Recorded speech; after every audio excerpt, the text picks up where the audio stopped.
Hello मेरे प्यारे दोस्तों, नमस्कार, गुड इवनिंग, सत श्री अकाल। कैसे हैं आप सब लोग? आई होप काफ़ी अच्छे होंगे। तो फर्स्ट ऑफ ऑल आप सभी लोगों को दिवाली की ढेर सारी बधाइयाँ। खूब इंजॉय करिए, खूब मिठाई खाइए और अपने स्वास्थ्य का भी ध्यान रखिएगा। तो उसके बाद ठीक है, दिवाली तो हो जाएगी और अच्छे से भी होगी, लेकिन इसके साथ साथ हम ये ना भूल जाएं कि हमको पढ़ना भी है। क्यों? क्योंकि दिवाली के 20 डेज बाद, 18 to 20 डेज बाद आपका पेपर भी होने वाला है। ये भी ध्यान रखिएगा कि आपका पेपर भी है। तो दोनों चीज़ों को कंबाइन करके चलना है। ऐसा नहीं कि दिवाली में एकदम झूम गए, 3 दिन हम अपनी टाइम बर्बाद कर दिए। और क्योंकि एग्ज़ाम आपका पोस्टपोन होने वाला नहीं है, सपने में भी मत सोचिएगा कि आपका एग्ज़ाम पोस्टपोन होगा, ये समझ लीजिए। और यहाँ पर आप ये मान लीजिए कि एकदम लग जाओ यार मेरे दोस्त, आपको मैं कितना ही मोटिवेट करूँ वो कम है, क्योंकि आपका एग्जाम यार 15-20 दिन बचा और अगर अभी नहीं तो कभी नहीं, ये भी मान लीजिएगा। क्योंकि इतने ह्यूज नंबर ऑफ वैकेंसी है।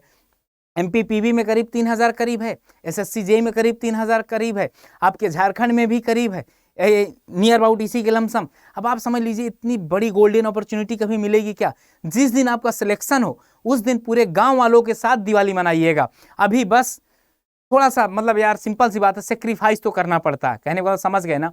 कुछ काम के लिए कुछ सेक्रीफाइस करना पड़ता है। तो क्या है, उसी के रिस्पेक्ट में आज मैं यहाँ पर कुछ कोटेशन है। वो क्या है कि राह संघर्ष की जो चलता है, राह संघर्ष की जो चलता है, संघर्ष की राह चल ही रहे हैं यार आप लोग, सबको पता है। ना दिवाली ना होली, हमसे पता ही नहीं चलता कब होली निकल गई कब दिवाली निकल गई।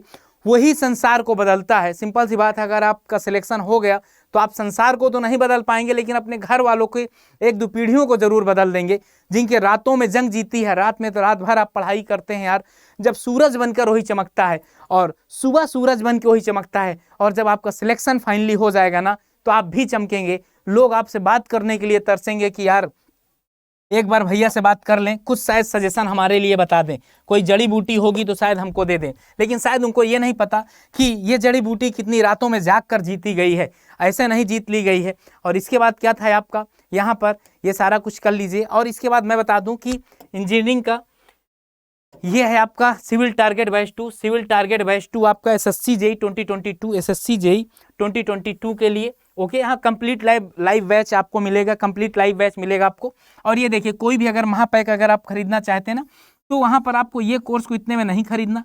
फिर सर कितने में खरीदेंगे? हम बता दे रहे हैं आपको कितने में खरीदना है। आपको एक सीक्रेट कोड बताता हूँ, Y579, Y579 आपका Y579 है, आपको ये यूज करना। Y579 अगर आप यूज करोगे तो आपको पता क्या है, मैक्सिमम से मैक्सिमम डिस्काउंट मिलेगा। आपको क्या है, मैक्सिमम से मैक्सिमम डिस्काउंट मिलेगा, ठीक है ना? Maximum discount. और ये मैक्सिमम डिस्काउंट के बाद ये कितने का पड़ जाएगा आपका? 3679, 3679। और आपको बता दूं अभी तो डबल वैलिडिटी भी है। अभी क्या है, डबल वैलिडिटी भी है। और अगर आप 6 मंथ वाला लेंगे तो आपका 1 साल का हो जाएगा। तब ये कोर्स पता कितने का पड़ेगा आपका? 3100 रुपए का 1 साल का। तो आप जितनी जल्दी से जल्दी हो सके यार, ये देखिए दिवाली गवर्नमेंट जॉब वाली, इस दिवाली गवर्नमेंट जॉब वाली, ये जो दिवाली है ना आपके गवर्नमेंट जॉब वाली दिवाली है। यहाँ पर यूज कोड क्या करना है, यहाँ यूज कोड जहाँ लिखा हुआ ना Y579 करिए। 6 मंथ वाला आप अगर महापैक लेंगे, 6 मंथ वाला अगर आप महापैक लेते हैं ना, तो पता है आपको 3100 रुपए का मिल जाएगा। कितने का मिल जाएगा आपको? 3100 का मिल जाएगा। 3100 का आपको मिल जाएगा 6 मंथ वाला। और इस 6 मंथ कितने में कन्वर्ट हो जाएगा? 12 मंथ में आपका कन्वर्ट हो जाएगा। किसमें? 12 मंथ में कन्वर्ट हो जाएगा। और ये सिलेक्शन का रिवोल्यूशन असंभव से संभव 21 अक्टूबर 2022 को 11 बजे जुड़ना मत भूलिएगा। ये भारत देश में या ये आपके कोचिंग इंडस्ट्री में एक बहुत बड़ा रिवोल्यूशन उस दिन आपको देखने को मिलेगा। तो उस दिन सभी लोग जुड़िएगा, सभी लोगों का स्वागत है। चलिए आज के दिन का पहला क्वेश्चन हम स्टार्ट करते हैं। और सबसे पहले यह है कि पहले आपके कमेंट आएंगे, फिर मैं यहां पर उसका आंसर बताऊंगा। ओके, चलिए इसका आंसर आप बताइए।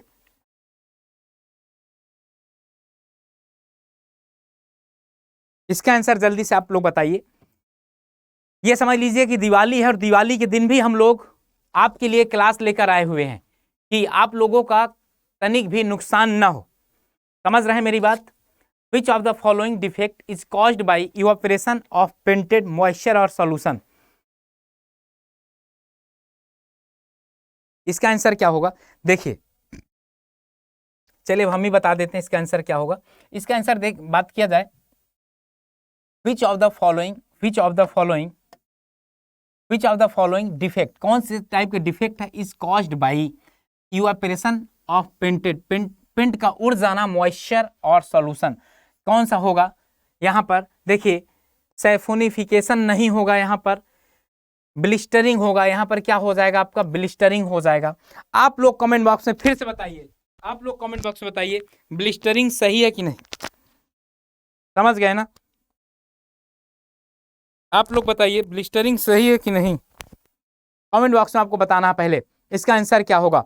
ब्लिस्टरिंग सही है कि आपका इरप्शन सही है? ये आप लोग बताइए, सोचिए थोड़ा सा यार।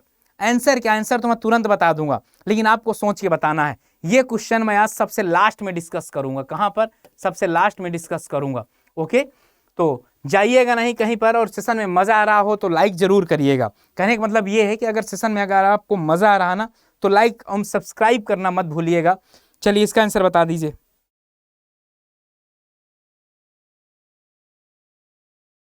इसका आंसर क्या होगा? The common base used in paint, कौन सा ऐसा कॉमन बेस है जो कि पेंट में यूज किया जाता है? Only oxide, zinc oxide, iron oxide, titanium white. मतलब टाइटेनियम तो पहले यार हटा दो, सोचते ही आगे ऑप्शन बताना है आपको। टाइटेनियम तो आपको पहले हटा देना है, बाकी आपको ऑप्शन बताना क्या हो। The common base use in the paint, तो यहाँ पर यही है। देखिए सबको पता है कि ये रिकॉर्डिंग चल रही है, तो उसमें तब भी आपको मैं देख रहा हूँ, आपको समझ रहे हैं ना? तो यहाँ पर आपके कमेंट में आंसर आना चाहिए, ऐसा नहीं है, हम आपके लिए ही कर रहे हैं। The common base use in the paint, कौन सा आंसर सही होगा बताइए? कौन सा आंसर सही होगा? आयरन ऑक्साइड भी नहीं होगा, कॉमन के लिए आयरन ऑक्साइड भी नहीं होगा। अगर मैं यहाँ पर ऑप्शन एलिमिनेट करने पे आ जाऊँ ना, किस पे? केवल ऑप्शन एलिमिनेट करने पे, ये दोनों हट गए, ओनली ऑक्साइड हो नहीं सकता, there answer will be zinc oxide. और एक चीज और बता दूं, अगर रियलिटी वाला आंसर देखोगे तो रियल में आंसर जिंक ऑक्साइड भी नहीं सही होगा। अगर आप रियल में आंसर देखोगे तो रियल में आंसर आपका जिंक ऑक्साइड भी नहीं सही होगा। Okay, next, the wood preservative creosote is derived from, the wood आपकी लकड़ी जो है प्रिजर्वेटिव रखा जाता है, creosote is derived from. First of all you know that what is the creosote oil, पहले तो ये जान लो क्रियोसॉट ऑयल क्या है, और इसका आंसर बताइए, फिर मैं बताता हूं इसका आंसर क्या है।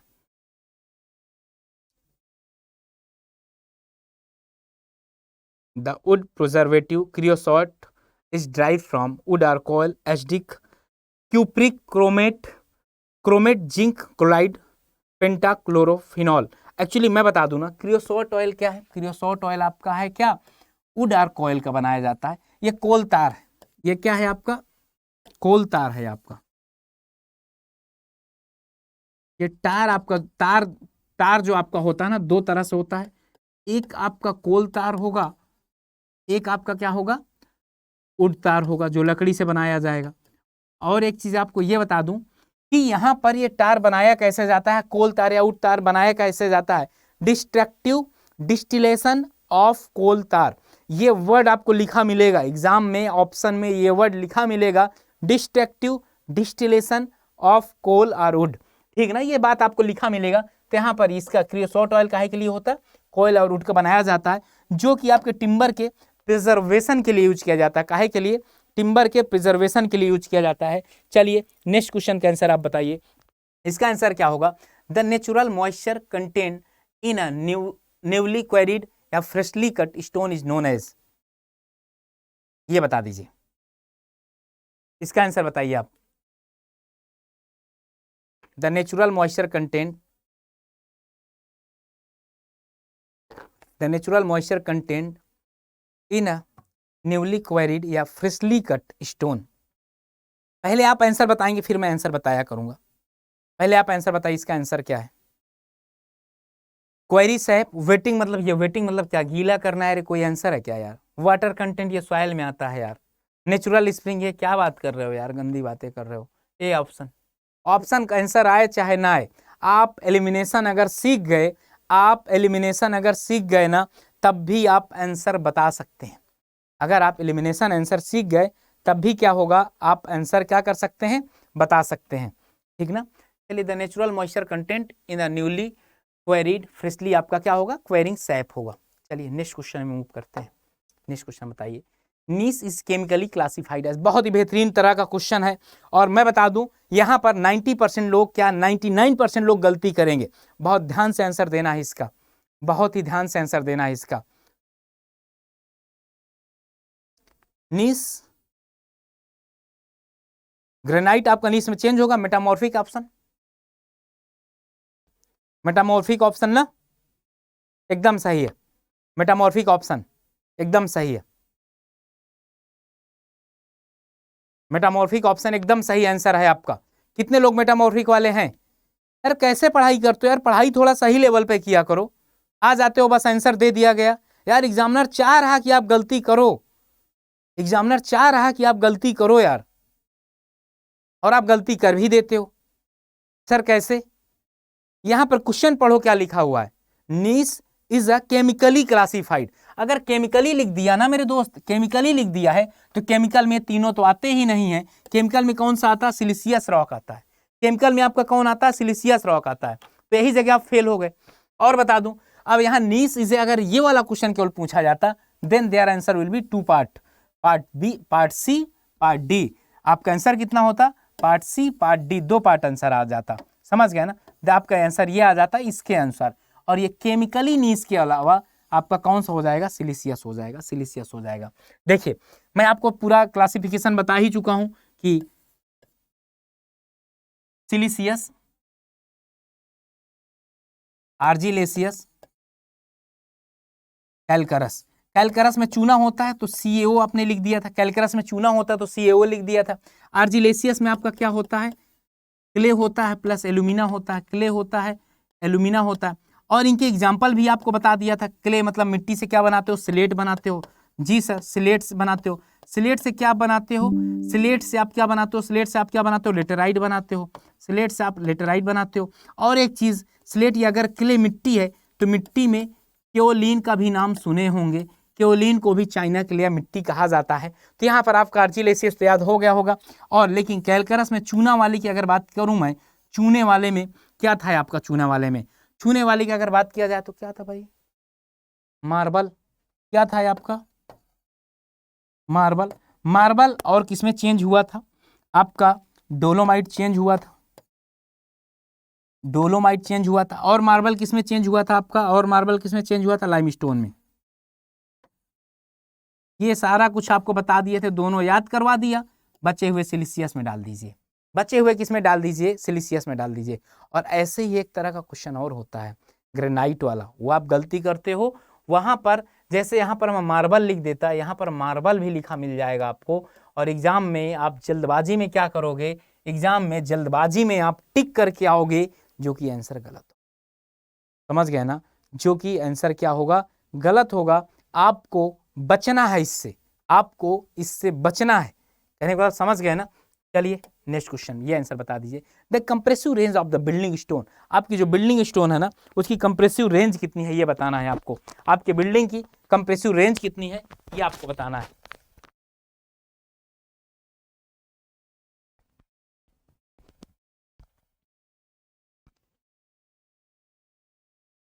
आपके बिल्डिंग स्टोन में तो सबको पता था, बिल्डिंग स्टोन की मिनिमम कंप्रेसिव स्ट्रेंथ कितना होना चाहिए? 100 मेगापास्कल। और न्यूटन, न्यूटन पर एमएम स्क्वायर, 100 मेगापास्कल स्क्वायर और न्यूटन पर एमएम स्क्वायर आपका क्या है? The compressive strength of the building stone 100 megapascal और न्यूटन पर एमएम स्क्वायर। तो इसकी रेंज कितनी होगी? कंप्रेसिव स्ट्रेंथ की रेंज कितनी होगी ये बताना है आपको। पहले कमेंट बॉक्स में बताना है इसकी रेंज कितनी होगी।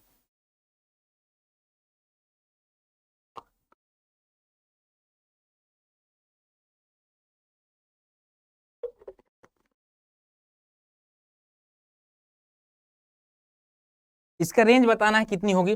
100 है तो 100 तो कई जगह मिल रहा भाई, यहाँ तो मिल नहीं रहा। ये तो बहुत अपर लिमिट चला गया भाई, हम इतने पैसा वाले थोड़ो ना कितने रेंज की बिल्डिंग लगवा लेंगे। और यहाँ पर भी है यार, यहाँ पर भी 100 मेगा स्क्वायर 100 मेगा पास्कल तो यूज कर सकते हैं, 1200 तक पहुंच गया यार। इतना रेंज थोड़ो ना है हमारे पास। देन रेंज क्या है आपका? 60 से 200, 60 से 200 आपका जो रेंज होगा ना वो ये होगा, 60 से 200 होगा। कॉमन बिल्डिंग की बात कर रहा हूँ, समझ गए ना? और ये तो आपका गलत ही हो जाएगा, ये तो आपका गलत ही हो जाएगा। और 2200 बहुत ज़्यादा हो जाएगा, समझ गए ना, 2000 और 1200 बहुत ज़्यादा हो जाएगा। We go for next question, which of the following stone has the least percentage of the water absorption by volume. इसका आंसर आप कमेंट बॉक्स में बताएंगे, फिर इसके बाद हम इसका आंसर बताएंगे। देखिए आप आए हैं तो आप एक काम ये कर सकते हैं ना, टेस्ट कर सकते हैं अपने आप को। क्या कर सकते हैं? टेस्ट कर सकते हो। सर कैसे करेंगे? कि मैं यहाँ पर दे रहा हूँ क्वेश्चन, आप इसको डबल स्पीड पे, सिंगल स्पीड पे, जैसे आपको देखना है क्वेश्चन देखिए और अपने कॉपी पेन में नोट करिए कि कहाँ पर आपसे गलती हो रही है। एक बार समझ गया ना? कॉपी पेन में नोट करिए और जरूर बताइए कि कहाँ पर गलती हो रही है और वो गलती को सुधारिए। वो गलती को क्या करना है? आपको सुधारना है। जो गलती है ना उसको क्या करना है? आपको सुधारना है। चलिए इसका आंसर आप टाइप कर दीजिए, क्या होगा? Which of the following stone has the least percentage of the water absorption by volume? क्या होगा? सबसे लीस्ट कौन सा होगा? देखिए यहां पर तो मैक्सिमम में आपका आएगा, ये मैक्सिमम में क्या आपका आएगा? सेल आएगा, जिसमें वाटर एब्जॉर्प्शन 10% से ज्यादा होगा। यहाँ पर सिलेट में आपका वाटर एब्जॉर्प्शन 0% होता है। ग्रेनाइट में आपका भी वाटर एब्जॉर्प्शन नियर अबाउट 1% होता है। और देखिए यहाँ पर अगर मैं एक्यूरेट आंसर बताऊं यहाँ पर, तो एक्यूरेट आंसर तो there answer will be B part, but exact answer इसका नहीं निकाल सकते, sorry.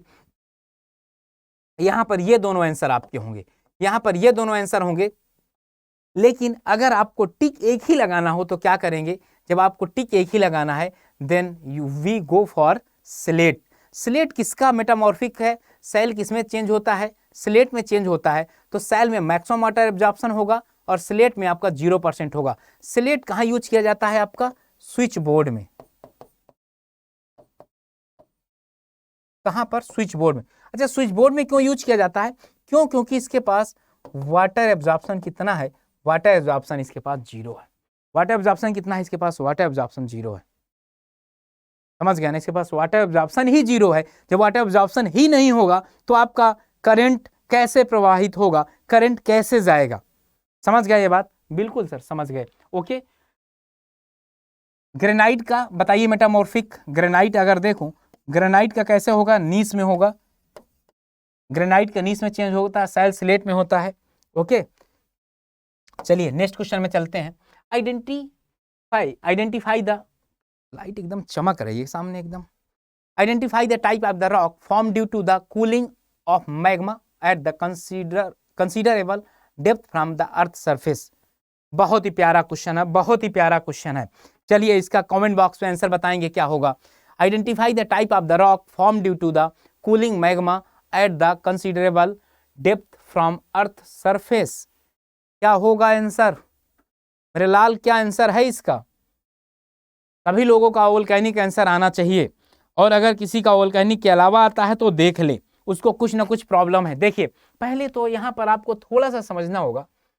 Rock form due to the cooling of magma, cooling of magma, magma की बात आ गई तो तुरंत आंख बंद करिए, इसको कट कर दीजिए। दोनों आंख बंद करिए, उसको कट कर दीजिए। जैसे आप कट कर रहे हैं ना, considerable depth from the earth surface. फिर से मैं आपको बता चुका हूं, यहाँ पर आप ना बहुत कंफ्यूजन क्रिएट करते हैं अपने लाइफ में, क्वेश्चन के साथ भी बहुत ज़्यादा कंफ्यूजन क्रिएट करते हैं, ठीक ना। और यहाँ पर ये जो हो गया, ये आपका इंट्रूसिव रॉक हो गया, और ये आपका क्या हो गया? उल्टा हो गया। ये आपका एक्सट्रूसिव रॉक हो गया, ये आपका इंट्रूसिव रॉक, ये आपका इंट्रूसिव रॉक हो गया। कोई बात नहीं सर, ये आपका जब इंट्रूसिव रॉक हो गया तो आप ये फर्दर क्लासिफाई होता है दो तरह से, एक प्लूटोनिक, शायद आपको बता चुका हूं, दूसरा हाइपरबाइसल, हाइपरबाइसल होगा, ठीक ना। ये प्लूटोनिक होगा यार, ये डेप्थ फ्रॉम अर्थ है ना, प्लूटोनिक होगा। और मैं बता दूं, लड़के यहाँ पर वोल्केनिक लगा के आएंगे। अगर यही बाहर की ओर आ जाता, अगर यही बाहर की ओर आ जाता, आपके माउंटेन के बाहर आ जाता ना, then your answer will be extrusive rock या वोल्केनिक रॉक। अभी के लिए क्या है? अभी के लिए आपका ए पार्ट सही है। चलिए नेक्स्ट क्वेश्चन क्या है? Which of the following metamorphic rock has more weathering resistance characteristic. चलिए इसका आंसर टाइप करिए आप। What is the answer? इसका आंसर टाइप करना है आपको।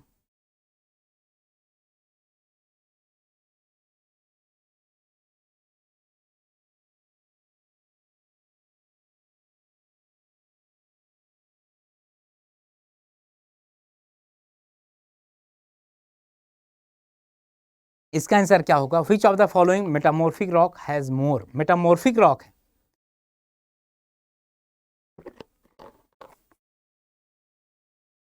पहले तो अगर आपको कॉमन सेंस होगा तो लाइम स्टोन तो पहले हटा ही दोगे, ये मेटामॉर्फिक रॉक नहीं है। मेटामॉर्फिक रॉक कौन सा है आपका? स्लेट और क्वार्टजाइट, दो ही है आपका मेटामॉर्फिक रॉक, स्लेट और क्वार्टजाइट। तो स्लेट तो आपका जीरो वाटर एब्जॉर्प्शन हो गया, लेकिन क्वार्टजाइट के पास भी एक प्रॉपर्टी है, काहे की? वेदरिंग रेजिस्टेंस की।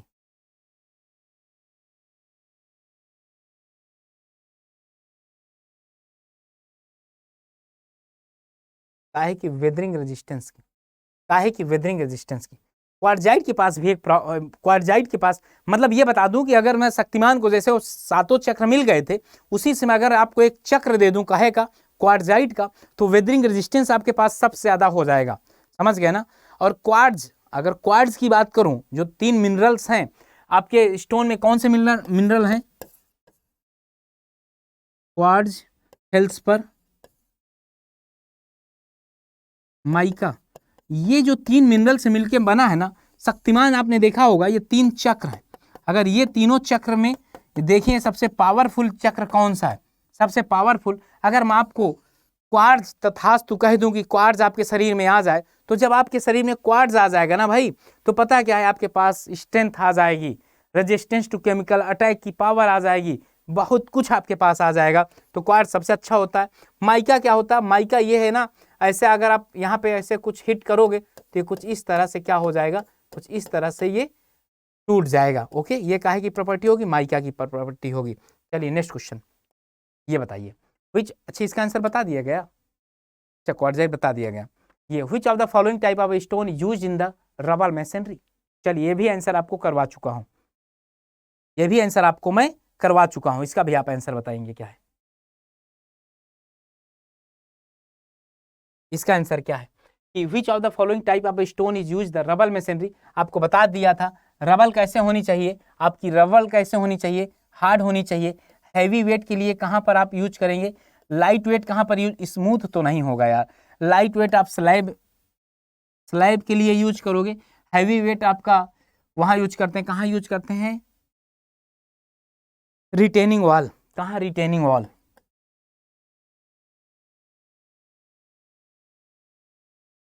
रिटेनिंग वॉल में, ठीक ना?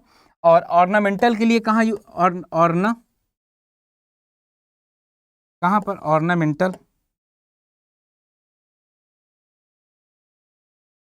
ऑर्नामेंटल के लिए आपका सॉफ्ट रॉक। क्यों? क्योंकि आपको उसका सजावटी काम करना ना यार, आपको हर बार उसको तराशना, तो तराश नहीं पाएंगे आप, समझ गए ना? सजा नहीं पाएंगे। चलिए नेक्स्ट क्वेश्चन, इसका बताइए आप आंसर, इसका आंसर क्या होगा? इसका आंसर ये है, the crushing strength of the good stone use the construction of the building. अगर ये वाला आपसे आंसर गलत होता है तो फिर मतलब बहुत ही प्रॉब्लम है, समझ गए ना? अगर ये प्रॉब्लम आपके साथ होती है तो फिर बहुत प्रॉब्लम, अगर ये आंसर गलत होता है तो। सबको पता होगा यार 100 मेगा पास्कल, ये बता दीजिए आप आंसर। चलिए इसका कमेंट बॉक्स में आंसर बताएंगे। विच of the following statement is correct about the rock and minerals?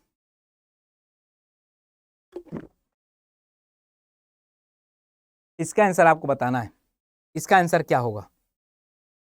इसका आंसर क्या होगा? विच of the following statement is correct about the rock and minerals?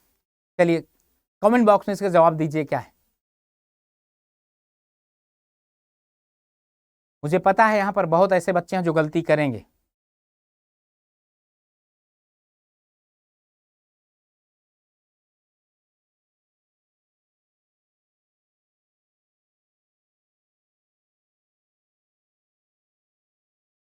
क्या होगा आंसर इसका?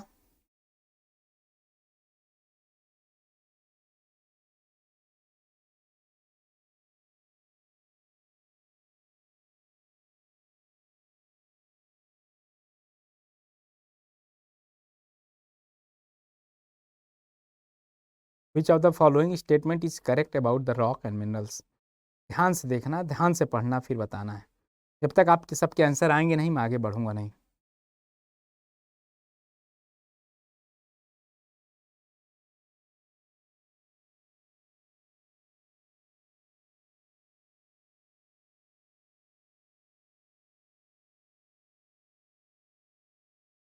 क्या होगा आंसर?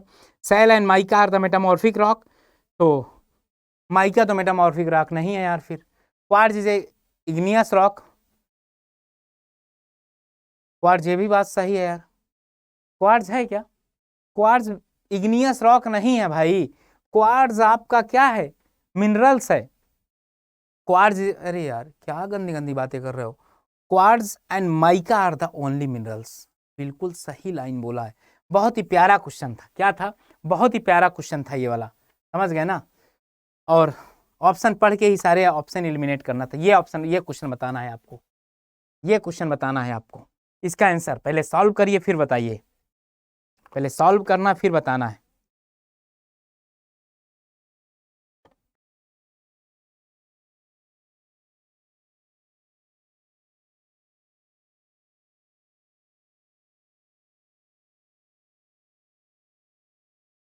इसका आंसर आपसे चाहिए। और ये ऐसा क्वेश्चन है कि कैलकुलेशन भी इसमें होगा और कैलकुलेशन के साथ आपके एग्जाम में ना ये सॉल्व भी करवा लेता है एग्जामिनर, ना इसको सॉल्व करवा लेता है। क्या होगा इसका आंसर? Anyone know that? कोई है जो इसका आंसर जानता है? कोई तो होगा जिसका आंसर बता पाएगा।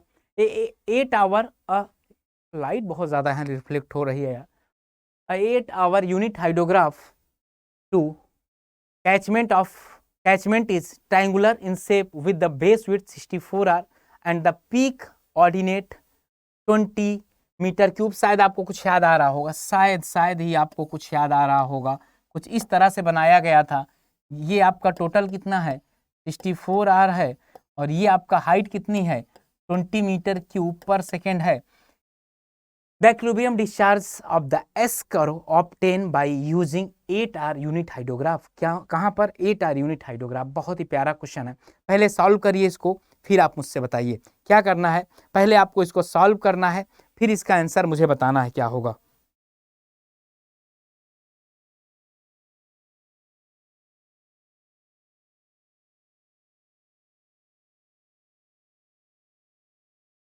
पहले इसका आंसर बताइए क्या होगा। इसका आंसर बताना है क्या होगा। एक एक पार्ट इसका करते हैं। क्या करते हैं? एक एक पार्ट इसका सॉल्व करते हैं। कि पहले आप लोग सॉल्व करेंगे क्योंकि 1-2 मिनट लगेगा, नो डाउट यहाँ पर 1-2 मिनट लगेगा। करेंगे क्या?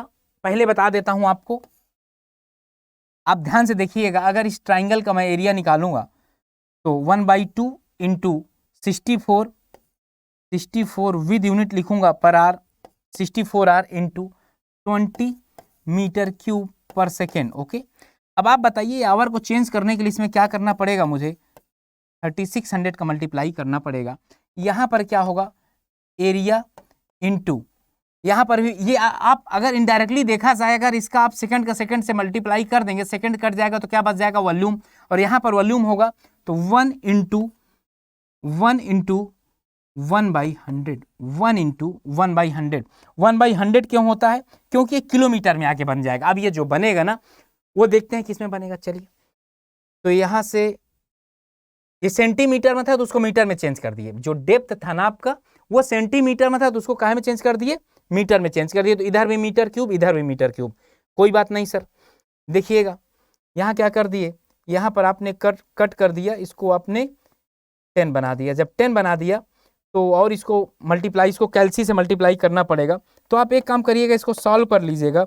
230.4 किलोमीटर। इसको चेक कर लेते हैं। इसको क्या करते हैं? चेक कर लेते हैं। तो कैसे? चलिए इसको सॉल्व कर लीजिए। बाकी एग्जाम में तो कैलकुलेशन करना ही पड़ेगा आपको, समझ गए ना? और एग्जाम में क्या करना पड़ेगा आप कर सकते हैं। 64 इंटू 36,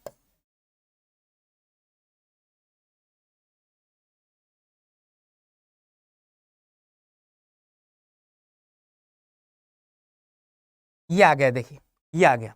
मतलब अगर आप, बहुत टाइम नहीं लगना भाई, बस आपको प्रैक्टिस होनी चाहिए। बस जीरो वाला मैटर देख लीजिए।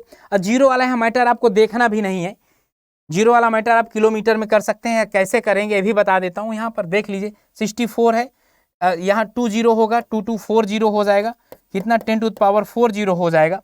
जब 4 0 हो जाएगा और यहाँ पर 1 0 यहाँ से बढ़ जाएगा, 1 0 यहाँ, तो 5 0 हो जाएगा। अगर इस तरह से आप पूरा कैलकुलेट करेंगे ना तो आपको पता कितना आंसर मिल जाएगा। और ये 10 भी तो है आपका, ये 60 हो गया, ये कितना हो गया 60 हो गया, तो आपका आंसर मीटर स्क्वायर में आ रहा था। तो इसको आप बताइए किलोमीटर में कर सकते थे क्या? एक मिनट, इसको मैं पूरा सही से कर देता हूँ, इसको मैं पूरा सही कर देता हूँ, क्योंकि क्यों आप कंफ्यूज हो यार, ये पहले एकदम प्रॉपर तरीके से कर देता हूँ। ये याद रखिएगा कितना वैल्यू आता है, ये बस याद रखिएगा। ओके, तो मैं इधर, क्योंकि फिर कुछ बच्चों को समझ नहीं आता। ये देखिए क्या बोल रहा, बेस आपका कितना, बेस विड्थ आपका कितना है 64 आ रहा है आपका, कोई बात नहीं सर, यूनिट लिख लीजिएगा। और ये वाला, ये पीक कितना है आपका 20 मीटर क्यूब पर सेकेंड। ओके, उसके बाद क्या है इक्विलिब्रियम डिस्चार्ज, कोई बात नहीं सर। अब आप बताइएगा अगर दोनों का वॉल्यूम मैं चेंज सेम करूंगा तो 64 आवर को सेकंड में चेंज कर दिया एंड 20 मीटर क्यूब, इतना बचा आपका, कितना बचा 20 मीटर क्यूब। एरिया इसका कितना हो जाएगा 1/2। यहां तक तो बात समझ में आ गई। तो ये किसके बराबर होगा, टोटल प्लॉटेड एरिया इनटू जितना डेप्थ होगा कितने सेंटीमीटर में, तो सेंटीमीटर को आप मीटर में चेंज कर लेंगे तो 1/100 हो जाएगा। कोई बात नहीं सर। अब इसको आप एकदम सॉल्व कर लेना है आपको। जब आप इसको सॉल्व करेंगे ना, कितना आ रहा था 230.4 किलोमीटर स्क्वायर। आप चेक कर लीजिएगा और बताइएगा मुझसे क्या आंसर आ रहा क्या। जब आपका ये आंसर आ जाए तो करना क्या है, जब आपका ये आंसर आ जाए तो करना क्या है, ये बता देता हूँ क्या करना है। ये आपको क्या करना है इसके बाद बताइए। इसके बाद सीधे से फार्मूला है क्यों डिस्चार्ज का फार्मूला है 2.778 A/D, 2.778 A/D। ओके, एरिया आपने फाइंड ही कर लिया 2.778, एरिया आपका कितना है 230.4, ड्यूरेशन कितना है 8 आवर है। फिर से 8 आवर का इसका फिर से सिंप्लीफाई करना है। देखिए कैसे करना है, यहाँ पर ये 40 बार नियर अबाउट जाएगा। कितने बार जाएगा, यहाँ आंसर भी दूर है, 40 टाइम्स जाएगा, नियर अबाउट 40 टाइम्स जाएगा। जब 40 टाइम्स जाएगा तो इसका इससे मल्टीप्लाई कर देंगे, 2.788 का उसका मल्टीप्लाई कर देंगे। चलिए करिए इसका मल्टीप्लाई, नहीं सॉरी 8 3 24, 3 टाइम जाएगा। कितना 3 टाइम जाएगा। अब आप सुन लीजिए, जब ये 3 टाइम जाएगा, देखिए यही छोटी छोटी गलतियां हैं जो आपसे भी हो जाएंगी, जैसे मुझसे हो गई। मैंने 8 चौक 32 यहाँ 32 था, मैंने 23, यहाँ पर कितना बाहर जाएगा 3 जाएगा। अब 3 का इसमें मल्टीप्लाई करेंगे तो कितना आएगा 27 × 3 पता है कितना आता है 81 करीब आता है। कितना 81 के करीब। कोई आंसर है क्या, बी पार्ट आपका आंसर आ जाएगा। क्या आ जाएगा आपका, बी पार्ट आंसर आ जाएगा। अगला, which of the following forces more ability to resist fire. बहुत ही बढ़िया क्वेश्चन है कि कौन सा ऐसा स्टोन है जो कि आग को सबसे ज्यादा काबू में रखता है, बहुत जल्दी आपकी आग नहीं पकड़ने पाती। तो पता कौन सा है आपका, कंपैक्ट सैंडस्टोन। कौन सा, compact sandstone. Which of the following possess more ability to resist fire. आग को सबसे ज्यादा कौन रोकता है, यार ये सब बड़े लोगों का काम है, समझ गए ना। हम आप कंपैक्ट सैंडस्टोन लगा ही नहीं सकते। क्यों नहीं लगा सकते, अरे भाई बहुत महंगा आता है यार। अब हमारे घरों में आग लगेगी तो 5 मिनट पूरा घर जल के जल जाएगा। लेकिन अब ये वाला अगर स्टोन यूज करोगे ना, 2-3 घंटे तक आग जलती रहेगी, इनमें कोई इफेक्ट नहीं पड़ेगा। 2-3 घंटे तक आप सब कुछ अपना काम कर सकते हैं। समझ गए मेरी बात, ओके। चलिए नेक्स्ट पे, argillaceous material are those which have alumina as a main constituent, which have lime as main constituent। बताइए, which evolve heat of addition। नहीं, ये कौन सी बात बोल देता है यार, argillaceous which easily break when the hammer, मतलब ये तो कोई बात ही नहीं, सिंपल सी बात है यार। argillaceous में एल्यूमिना होगा और मेन क्या होगा, क्ले होगा, ये दोनों समझ गए ना, एल्यूमिना होगा और क्ले होगा। इसके बाद नेक्स्ट क्वेश्चन में चलते हैं। Which one of the following test is used to test aggregate for its abrasion resistance। कौन सा, एब्रेशन रेजिस्टेंस, ये बता दीजिए। एब्रेशन रेजिस्टेंस कौन सा आपका, एब्रेशन रेजिस्टेंस। सबको पता है, ये वाला क्वेश्चन करवाया भी जा चुका है, समझ गए ना, ये वाला क्वेश्चन हो भी जा चुका है। Which of the following test is used to test use, मतलब सभी तीनों, ऑल ऑप्शन दीज। अब अगर मैं आपसे ये बोल दूं इंडिया में कौन सा यूज होता है, और ये वाले एट्रिशन में और एब्रेशन में अंतर क्या है, चलिए इसी पे बात कर लेते हैं यार। बात करने के लिए बहुत कुछ है अपने पास। चलिए यही एट्रिशन में और एब्रेशन में अंतर बता दीजिए, यही एब्रेशन में और एट्रिशन में अंतर बता दीजिए, दोनों में क्या है, और अपने इंडिया में कौन सा यूज होता है ये भी बता दीजिएगा। अपने इंडिया में कौन सा यूज होता है ये भी आपको बताना है, और ये भी बताना है कि एट्रिशन टेस्ट और एब्रेशन टेस्ट में क्या अंतर है। समझ गए? दोनों का ऑप्शन बताइए, मतलब आंसर बताना, ऑप्शन क्या बताना, ऑप्शन तो लिखे हुए हैं यहाँ पर, बताएंगे आप लोग।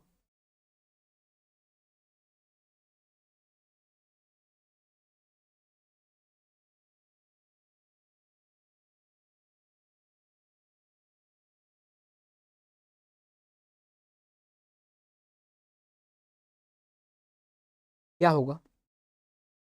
Which one of the following test is used to test aggregate for its abrasion resistance? देखिए मैं बता देता हूँ, ये एक्चुअली तीनों टेस्ट यूज किया जाता है, लेकिन इंडिया में जो हमारे यूज होता है लॉस एंजलस, ये हमारे इंडिया में प्रीफर किया जाता है, इंडिया एक्सेप्टेड। अब ऐसा नहीं कि इंडिया एक्सेप्टेड कर लिया तो इसी का हो गया ना, मतलब हम इनके रूल्स फॉलो करते हैं। देखिए एट्रिशन टेस्ट में जब टेस्ट करोगे तो केवल एग्रीगेट प्लस एग्रीगेट रहेगा, ओके। और जब आप एब्रेशन टेस्ट करोगे तो उसमें क्या रहेगा? Aggregate plus iron ball, iron aggregate iron steel ball. कितने नंबर्स होंगे? 5 to 6 होगा, ओके। चलिए आगे क्वेश्चन, नेक्स्ट क्वेश्चन है, which of the following is an advantage of the tile drainage? ये बता दीजिए टाइल ड्रेनेज के क्या एडवांटेज हैं, इसका आंसर आप टाइप करिए।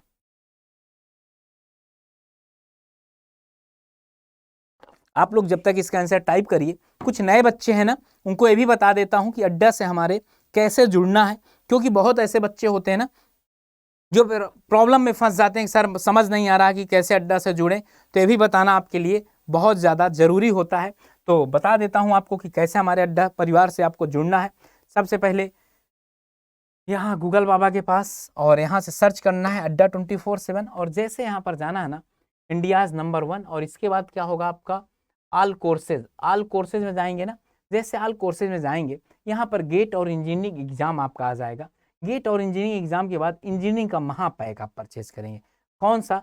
इंजीनियरिंग का महापैक। अगर आप देखेंगे तो महापैक में आपका, मैं बताऊं अभी तो डबल वैलिडिटी भी चल रही है। क्या है? डबल वैलिडिटी भी चल रही है, और आपका प्राइस भी लोग हाइक करते हैं, हम ड्रॉप करते हैं। समझ गए ना? हम एकदम समझ लो कि हम ये चाह रहे हैं कि आपको जितना अफोर्डेबल प्राइस में ये दिया जा सके यार उतना दें। समझ गए ना? आपको जितना अफोर्डेबल प्राइस में मिल सके उतना आपको दिया जाए। क्यों? क्योंकि यार आप लोग देश के भविष्य हैं। समझ गए ना? अगर हम लोगों को थोड़ा सा भी अगर ऐसा होता है कि नहीं यार इनको मिलना चाहिए, हम यहाँ पर ये कर सकते हैं, तो बिल्कुल आपको किया जाता है। देखिए अब देखिए आप लोग, ये मतलब आप जैसे Y579 जैसे ही आपने कोड यूज किया, क्या हुआ? Y579 जैसे आपने कोड यूज किया, ये जादू जैसा खुल के आ गया। अब आप बताइए आपको 31 रुपए में कौन कोर्स दे देगा? 1 साल का 31 रुपए का 1 साल का कोर्स है। कहने वाला समझ गए ना? 1 साल लीजिए, 300 रुपए से भी कम पड़ता है, 250 रुपए करीब पड़ता है। 1 साल कोर्स लीजिए, खुद पढ़िए, और अगर आपका सिलेक्शन हो जाता है तो किसी को दे दीजिए, बेच दीजिए, फ्री काम हो जाएगा, पुण्य का भी आपका काम हो जाएगा। और बच्चे बोलते हैं कि सर महापैक ही क्यों हम परचेज करें? तो बता देता हूँ महापैक ही आपको क्यों परचेज करना है। लाइव क्लासेस रहेंगी, टेस्ट सीरीज भी रहेगा, ऑल रिवीजन बैचेज भी रहेगा, ऑल ई बुक भी रहेगा, स्पोकन इंग्लिश भी रहेगा। और एग्जाम की अगर बात किया जाए SSC JE, DDA JE, AITC, RRB JE भी यहाँ पर रहेगा, JSSC भी रहेगा, UPPCL भी रहेगा, DSSB AIJEE दोनों रहेगा, UP आर्मिनल जेई भी रहेगा, और RPSC AE भी रहेगा। तो मीन्स यहाँ पर आपको पूरा पैकेज मिलने वाला है। क्या? पूरा पैकेज मिलने वाला है। और यहाँ पर जैसे होता है ना, किसी रेस्टोरेंट में जाइए तो भरपूर तरीके से कुछ भी जो भी मन है वो खाइए, वैसे यहाँ पर भी मैं बताऊँ इतने की एक थाली आती है यार, इतने की एक थाली आती महाराजा की। महाराजा जाइए खाइए, वहाँ सब कुछ, एवरीथिंग इज अवेलेबल, सारा कुछ जो मन है वो आप खाइए, जो मन है वो आप खाइए वहाँ पर। तो यहाँ पर आप ये देख सकते हैं। चलिए हम क्वेश्चन में मूव करते हैं अब, बगैर टाइम को बर्बाद किए हुए। यहाँ पर क्या, which of the following advantage of tile drainage का क्या एडवांटेज है? देखिए डिक्रीज द बैक्टीरियल, यार बताओ बैक्टीरियल एक्टिविटी का यहाँ पर क्या मतलब है? बैक्टीरियल एक्टिविटी का क्या मतलब है? कोई मतलब नहीं है। It decrease the air circulation, ये भी यार इसका भी कोई मतलब लॉजिक ही नहीं है। It remove the free gravity water that is not directly available to plants that decrease the volume of soil which roots can be obtain. ये क्या है आपका, ए पार्ट सही होगा। क्या बोल रहा है, इट रिमूव हटाता है, it remove the free gravity of water that is not directly available the plant. यहाँ पर क्या ये हटाता है, जो वाटर, देखिए आपने पानी मतलब जहाँ से पानी जा रही थी नाली से, अभी अगर आप उसको आप साइड साइड में टाइल्स नहीं लगाएंगे तो पानी नीचे चला जाएगा, और जो पानी आपके रूट तक आपके प्लांट तक जाना था वहां तक नहीं पहुंच के पाके वही जगह क्या हो जाता था, नीचे पार्कुलेशन हो जाता था, ठीक ना। तो इसको रोकने के लिए यूज किया गया। चलिए इसका आंसर बताइए, which technique of water distribution in farm is also known as trickle irrigation.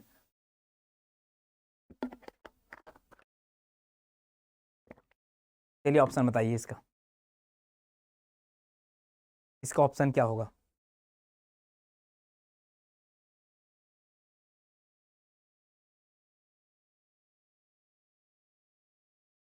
Which technique of water distribution in farm is also called as the trickle irrigation. Trickle irrigation किसको बोलते हैं ये बता दीजिए। अच्छा, स्प्रिंकलर इरीगेशन सबसे पहले कहाँ हुई थी, इजराइल वगैरह में। स्प्रिंकलर इरीगेशन आपने देखा होगा कि यहाँ पर करते क्या है, कुछ इस तरह से फव्वारे जैसे यहाँ निकलता रहता है, फव्वारे जैसे ये, और ये ऑटोमेटिक घूमता रहता है। और ये किसके लिए, क्या ये आपकी ये जो स्प्रिंकलर इरीगेशन है, क्या ये आपके धान के खेत के लिए अच्छी होगी, क्या नहीं। ये वहां पर यूज किया जाता है जहां पर पानी की रिक्वायरमेंट कम होती है, या पानी इजिली अवेलेबल नहीं होता, या आपका वाटर इजिली अवेलेबल नहीं होता, वहां पर आप क्या करते हो, स्प्रिंकलर इरीगेशन करते हो। स्प्रिंकलर इरीगेशन के कुछ फायदे भी हैं तो कुछ नुकसान भी है, ये सबको पता है कि हर चीज के कुछ फायदे हैं तो कुछ नुकसान है। ड्रिप इरीगेशन, यहाँ पर इवापोरेशन बहुत ज्यादा होता है। आप यहाँ से छोटी छोटी वाटर की ड्रॉप गिर रही थी और पानी पाई तुरंत ऊपर हो गई, पानी पाई तुरंत ऊपर हो गई, हवा नहीं चलना चाहिए। और सैंड या कोर्स ग्रेवल के लिए तो और ये भी एकदम सही है, समझ गए ना। ग्रेवल के लिए तो नहीं सही है फिर यार, अगर ग्रेवल होगा तो नहीं सही है, सैंड होगा भी तो नहीं सही है। अगला क्या है, ड्रिप इरिगेशन। ड्रिप इरिगेशन में क्या होता है, देखिए ये आपका पेड़ था, ये आपकी क्रॉप थी, ये आपकी क्रॉप थी, तो किए क्या है, हम नीचे से ना, नीचे से हम क्या करते हैं, नीचे से पाइप बिछा देते हैं, ठीक ना। ये पाइप बिछा दिए और यहाँ से क्या करते हैं, यहाँ से पानी थोड़ा थोड़ा सा निकलता रहता है ड्रिप इरिगेशन से, इस तरह से ये। हाँ, इसमें भी बहुत बड़ी प्रॉब्लम होती है भाई, चोकिंग वगैरह हो जाती है, समझ गए, पाइप आपका फंस जाता है, मिट्टी आया तो पाइप फंसेगा ही। गलती से आप बताइए यहीं पर पेड़ निकल आया हो, यहीं पर पेड़ों का मन बहुत होता है, यहीं जहाँ होला वही निकल आ रहे हैं, जहाँ होला वही निकल आ रहे हैं, तो जाम हो गया पूरा। अब पूरा निकालोगे पाइप, फिर लगाओगे, मेंटेनेंस कॉस्ट फिर बढ़ जाएगा। तो ड्रिप, लेकिन यहाँ पर लॉसेस बहुत कम होते हैं, क्या यहाँ पर लॉसेस बहुत कम होते हैं, जितने कम से कम हो सकता है उतना कम से कम यहाँ लॉसेस आपके होते हैं। ओके, तो इस तरह से आपको पढ़ाई करना। फ्री फ्लोटिंग क्या है, फ्री फ्लोटिंग यह होता है एक तरफ से पानी ऐसे छोड़ दिया गया, बह रहा है, हमारा खेत में तो इरिगेशन हुआ, हमारे पड़ोसियों का भी खेत में सिंचाई हो गई, ये फ्री फ्लडिंग वाला काम हो गया, समझ गए ना। बॉर्डर में बॉर्डर बना के करते हैं। चलिए इसका आंसर,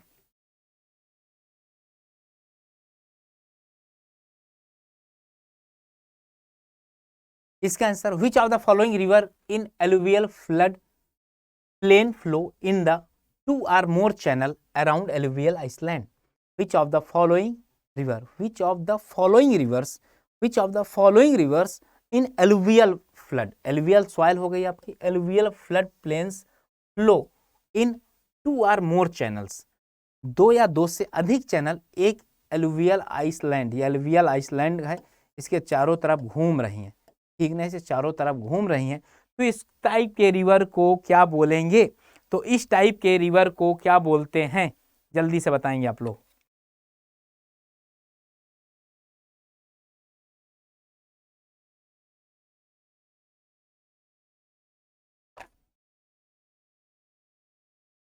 इस टाइप के रिवर को क्या बोलते हैं बताइए। ये भाई देखिए इसको क्या बोलते हैं, टाइडल रिवर। टाइडल रिवर तो ये होता नहीं है, ये ब्रेडेड रिवर बोलते हैं, इसको क्या बोलते हैं, ब्रेडेड रिवर बोलते हैं इसको, क्या बोलते हैं, ब्रेडेड रिवर बोलते हैं, ठीक ना। वर्जिन रिवर क्या होती है, अगर आपने नहर बनाया और पहली बार यहाँ से पानी जाएगा तो इसको क्या बोलते हैं, वर्जिन रिवर बोलते हैं, इसको क्या बोलते हैं, वर्जिन रिवर बोलते हैं। ओके, चलिए नेक्स्ट क्वेश्चन है क्या, an irrigation channel is 80 kilometre long है। बहुत प्यारा क्वेश्चन है, इसको पढ़ना पड़ेगा। इधर से नहीं, इधर से लाइट रिफ्लेक्ट हो रही है।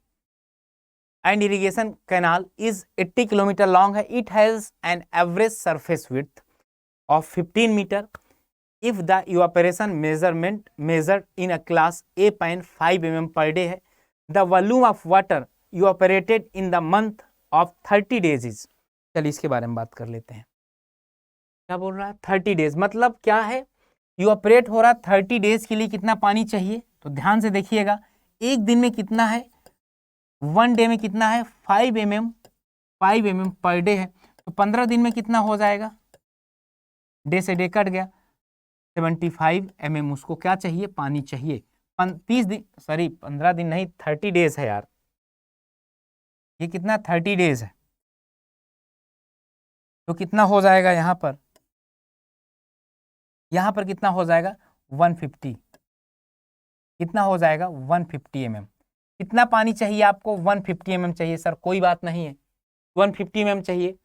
और आप ये बता दीजिए इरिगेशन कैनाल 80 किलोमीटर लॉन्ग है, it has average surface width आपका ये है, इसका मल्टीप्लाई करिए आप, वहां पर इसका भी मल्टीप्लाई कर दीजिए और आंसर आप मुझे बताइए कितना आंसर आ रहा है।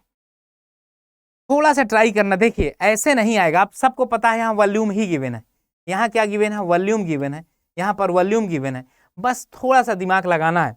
मुझे पता है आप क्या दिमाग लगा पा रहे होगे, ये देखिए बड़े ध्यान से देखना, यहाँ पर जीरो उरो का मतलब है, तो आपको लिखना पड़ेगा 80 किलोमीटर, मीटर में चेंज करोगे, किलोमीटर से मीटर में 10⁻3, ये आपका लेंथ हो गए, विड्थ आपका कितना है 15 मीटर, ठीक ना, और ये mm में है इंटू 150 mm 10⁻³ ओके, ये 10⁻³ से ये कट गया 225 इंटू 80 0000।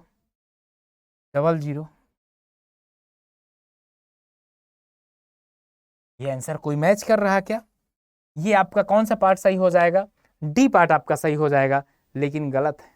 लेकिन क्या है, आपका आंसर गलत है। सर कैसे गलत है ये तो बताइए। एक्चुअली ये है कि यहां पर क्या बोला गया, फिर से क्वेश्चन को ध्यान से पढ़ना है, यहां पर 0.7 का मल्टीप्लाई होता है, ये जो एरिया गिवन है ना, ये एरिया में इसमें आपका 0.7 का मल्टीप्लाई होता है इंटू 10⁻⁴। ये जब 0.7 का मल्टीप्लाई करेंगे ना तो कौन सा होगा, 126 होगा 10⁻⁴, ठीक ना, 10⁻, आपका बी पार्ट सही होगा। इसीलिए मैं पहले आपको यहां तक करवा दिया था, तब इसके बाद मैंने आपको यहां पर दिखाया था। शायद आपको सबको पता है पेन के लिए कितना होता है, 0.7 होता है, पेन के लिए कितना होता है, 0.7 होता है, समझ गए ना। हमारे इंडिया में पेन के लिए 0.7 लिया जाता है, अमेरिका में कहीं पर 0.9 भी लिया जाता है, अमेरिका में क्या होता है 0.9 भी लिया जाता है। एक चीज सही बताऊं, ये रिकॉर्डिंग में पढ़ाने में मजा नहीं आती यार, अगर यही लाइव क्लास होती ना तो आपका भी एनर्जी फुल रहता है। Which of the following is and also called inundation irrigation? तो first of all you tell me what is the inundation irrigation? First of all you tell me what is the inundation irrigation? क्या होता है, flood irrigation, combined scheme या combined irrigation, storage irrigation या तो diversion irrigation, बताइए इसका, बताइए क्या है। ये फ्लड नहीं है, फ्लड इरिगेशन, हाँ सही है, flood irrigation, combined irrigation scheme या irrigation, storage irrigation, diversion irrigation, इसका आंसर आपको बताना है। Which of the following is also called inundation irrigation, मैं बता दूं यहाँ पर क्या सही होगा आपका, which of the following is also called inundation irrigation, इसमें देखा जाए तो आपका फ्लड इरिगेशन होगा। इनुडेशन मतलब क्या होता है, ये आपने आलू की फसल लगा दी, इसके चारों तरफ पानी दे रहे हैं, फिर आलू की फसल लगा दिए, फिर आप पानी दे रहे हैं, this is the called inundation, this is the called inundation, this is the called inundation, ठीक ना, इनुडेशन बोलते हैं उसको, तो फ्लड इरिगेशन बोलते हैं। चलिए नेक्स्ट क्वेश्चन मूव करते हैं। The process of water being lost from the leaves, पत्तियों से, of the plant from the pores is known है। चलिए इसका आंसर आप कमेंट बॉक्स में बताएंगे। क्या सर इसका आंसर आप बताएंगे, और कितने सही हुए ये तो बताना ही है, ये भी बताना है कि कितने सही हुए, ये तो बताना ही है कितने सही हुए, और ये भी बताना है कि इसका आंसर क्या होगा। The process of the water being is the lost from the leaves in the plant from the pores is the known as. Evaporation क्या होता है? पानी का इवापोरेट होना, समझ गया ना। वाटर बॉडी से जो पानी आपके पॉन्ड में, आपके समुद्र में जो भी पानी भरा होता है, यहाँ से जो पानी निकलता है उसको क्या बोलते हैं? इवापोरेशन बोलते हैं। ट्रांसपायरेशन किसको बोलते हैं? ट्रांसपायरेशन इसको बोलते हैं ना। प्रेसिपिटेशन पहले किसको बोलते हैं? रेनफॉल हो रही है, this is the called precipitation. Run of किसको बोलते हैं? ये पानी जो आपका फ्लो हो रहा है, ये जो पानी फ्लो हो रहा है ना, इसको क्या बोलते हैं? रन ऑफ बोलते हैं। इसको क्या बोलते हैं? रन ऑफ बोलते हैं, ठीक ना। ट्रांसपायरेशन इसको बोलते हैं। ये आपका ट्री था, ये आपकी पत्तियां थी, ये पत्तियों से जो पानी उड़ जाए, ये पत्तियों से जो पानी उड़े उसको क्या बोलते हैं? इवापोरेशन, सॉरी उसको क्या बोलते हैं? ट्रांसपायरेशन बोलते हैं। क्या बोलते हैं? ट्रांसपायरेशन बोलते हैं। चलिए नेक्स्ट पे, irrigation water I to be land by means gravity flow indicates which of the following type of irrigation. चलिए फिर से बताएंगे इसका आंसर, और ये आंसर आप ही बताएंगे। Irrigation water I to be land by means gravity flow indicate which of the following type of the irrigation. Gravity flow बोल रहा है, स्प्रिंकलर इरिगेशन तो है नहीं। स्प्रिंकलर मतलब छिड़काव करना। आपने देखा होगा फुटबॉल या क्रिकेट के ग्राउंड में यहाँ से पानी एक जगह से निकलता रहता है, इसी को स्प्रिंकलर इरिगेशन बोलते हैं। और ये वहां पर नहीं किया जा सकता जहां पर वाटर एयर बहुत तेजी से फ्लो हो रही हो, वहां पर नहीं किया जा सकता। लिफ्ट इरिगेशन क्या होता है आपको बता दूं सॉरी, लिफ्ट इरिगेशन, आपने ना यहां से पानी को लिफ्ट किया, लिफ्ट मतलब उठाना, समझ गया ना। नीचे से पानी को उठा रहे हैं, किसके वजह से? मैकेनिकल,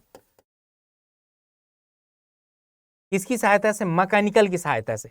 मैकेनिकल की सहायता मतलब क्या? उसमें आप पंप वगैरह लगा रहे हैं। ड्रिप इरिगेशन आप जान ही रहे हैं, ये आपका फील्ड था, ये आपका खेत था, ये आपका खेत था, आपका क्रॉप था, क्रॉप की जहां पर रूट थी ना, यहीं पर आपने पाइप बिछा दिए, सबसे बढ़िया।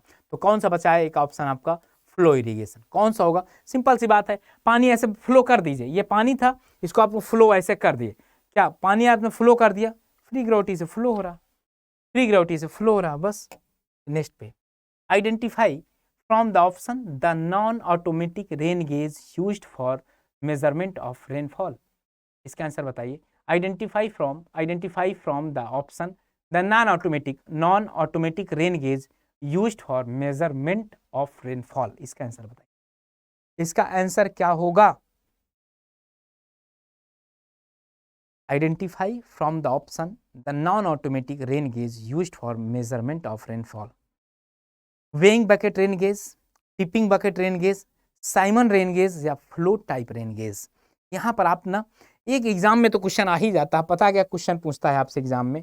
आपके एग्जाम में ये क्वेश्चन पूछता है कि सर ये बता दीजिए कि हिली एरिया के लिए कौन सा यूज करते हैं, then your answer will be, या माउंटेनियस एरिया या हिली एरिया के लिए कौन सा यूज होता है आपका? Tipping bucket, okay.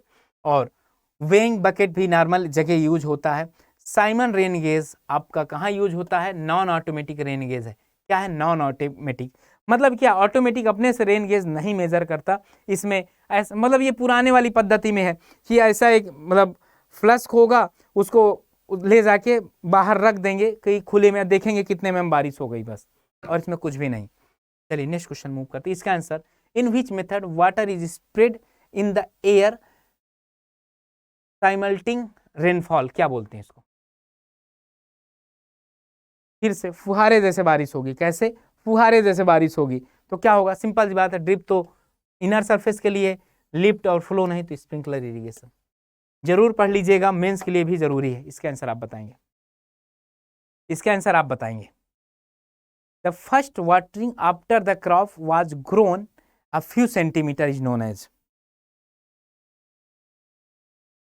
Few centimeter is known as.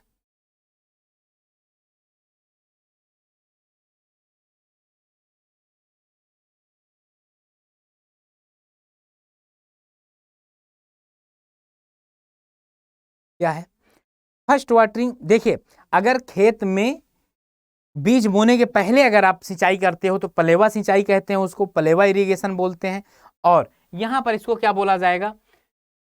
Core watering the first water. देखिए आपने बीज, ये अभी सुन लीजिए, अभी यहाँ पर बीज नहीं बोए थे, एक साल आप परती छोड़ दिए थे, पानी बरसा नहीं, तो क्या करेंगे यहाँ पर, अगर आप सिंचाई कर रहे हैं इसमें ना, सिंचाई करने के बाद जो बीज बोने के पहले आप करते हो उसको पलेवा सिंचाई करते हैं, और अब आपका बीज थोड़े थोड़े सेंटीमीटर का हो गया, हाँ फ्यू सेंटीमीटर देता है, आप ये मत बोल दीजिए सर कितने सेंटीमीटर, हमको भी ना पता।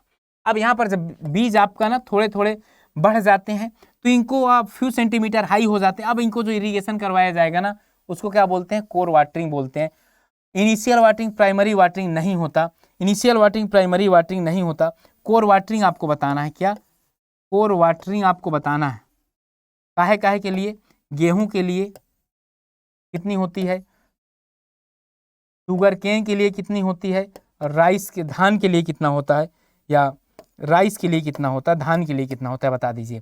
देखिए शुगर केन के लिए, राइस के लिए तो 190 होता है, 190 होता है, इसके लिए कितना होता है, 150 होता है, और शुगर केन के लिए आप एक मिनट कहीं गलत हो रहा, शुगर केन के लिए तो 135 होता है, ये तो याद है यार। और बताइए आप कमेंट बॉक्स में बताइए शुगर केन के अलावा शुगर केन का कितना होता है, कमेंट बॉक्स में बताइए आपकी शुगर केन का कितना होता है, शुगर केन का कितना होता है, गन्ना का कितना होता है, गन्ने का आपका 165 होता है, तो आपका राइस चावल के लिए कितना होगा, 190 होता है। और ये किस में होता है, एमएम में होता है, ये सारी यूनिट एमएम में होती है। और कंफ्यूज मत होइएगा, एग्जामिनर आपको ना इसमें भी दे सकता है, में दे सकता है 16.5 सेंटीमीटर में भी दे सकता है, 19 सेंटीमीटर में, और मैक्सिमम टाइम आपके ये दोनों पूछे गए हैं। 16.5 आपका किसके लिए, शुगर केन, शुगर केन मतलब क्या, गन्ना, शुगर केन मतलब क्या, गन्ना। चलिए नेक्स्ट क्वेश्चन बात करते हैं, इसका आंसर बता दीजिए आप, इसका आंसर क्या होगा, the process by which precipitation is caused and held by foliage, twig and branches of the tree, strobe, other, मतलब क्या लिखा है आई डोंट नो, आप पढ़ लीजिए, आंसर मैं बता दूंगा। Other vegetation and lost by evaporation never reaching the surface. नहीं समझ पाए क्या बोल रहा है, समझ गए होंगे, मतलब the process at for which precipitation is catch, मतलब बारिश हो रही थी और पत्तियां ही आपस में आई और यहीं से उड़ के लेके चली गई। ट्री स्क्रब, देखिए ये आपका ट्री था, ये आपका ट्री था, ठीक है ना, रेनफॉल हो रही थी, और रेनफॉल जैसे हो रही थी तो जमीन तक नहीं आ रहा था, यहीं से इवापोरेट हो जा रहा था, तो यहाँ पर इसको क्या बोलते हैं, इसको क्या बोलते हैं ये बता दीजिए। इंटरसेप्शन, परसेप्शन तो बोलते नहीं, और इनफिल्ट्रेशन तो बोलते नहीं, अभी इन दोनों ऑप्शन में आपको बताना है, इन दोनों ऑप्शन में बताना है। इवापोर ट्रांसपायरेशन इसको बोलते हैं, क्या बोलते हो, इवापोर ट्रांसपायरेशन बोलते हो, इवापोर ट्रांसपायरेशन बोलते हो, इंटरसेप्शन बोलते हो, क्या बोलते हो आप बताइए, इसको आंसर बताएंगे। इसका आंसर क्या होगा, इंटरसेप्शन होगा, इसका आंसर क्या होगा, इंटरसेप्शन इसका आंसर होगा, इसका आंसर क्या होगा आपका, इंटरसेप्शन आपका आंसर होगा, ओके, इंटरसेप्शन आपका आंसर होगा। The ratio of the volume of the, भाई कितने क्वेश्चन बचे देख लेते हैं,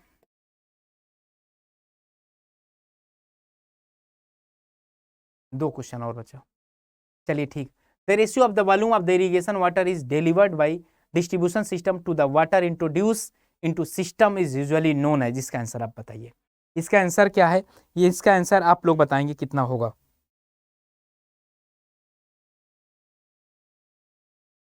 इसका आंसर क्या होगा आप बताएंगे।